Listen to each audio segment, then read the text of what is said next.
Sa mga idol, magandang araw. So mga idol, no, maraming nung nakarang araw sabi ni Silver Boys na hindi daw makakalipad si Cuadro Alas kasi walang visa. Ano na, bakit may visa na si Cuadro Alas ngayon? So ikaw talaga Silver Boys ha. So mga idol, no, parang nakita natin yung picture ni Cuadro Alas na parang nasa airport at may balita tayo na lilipad na si Cuadro Alas papuntang Japan. At doon ipagpatuloy ang kanyang training mga idol. Kaya sa mga nagsasabi diyan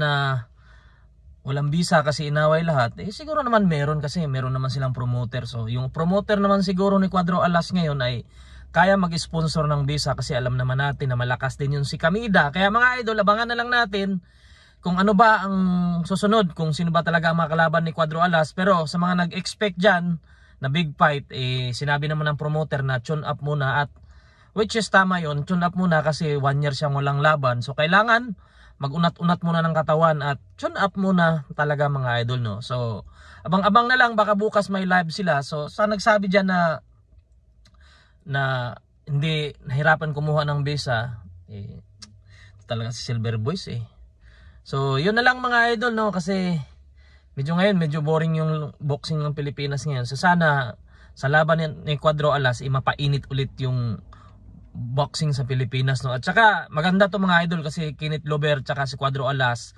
at si Luis Nire, iwan ko lang kung magsabay silang laban o kung magkaibang araw. So titingnan natin sa mga susunod na araw kung ano yung plano talaga, kasi naririnig ko na magkaiba daw yung araw, pero parang isang event lang pero magkaibang araw.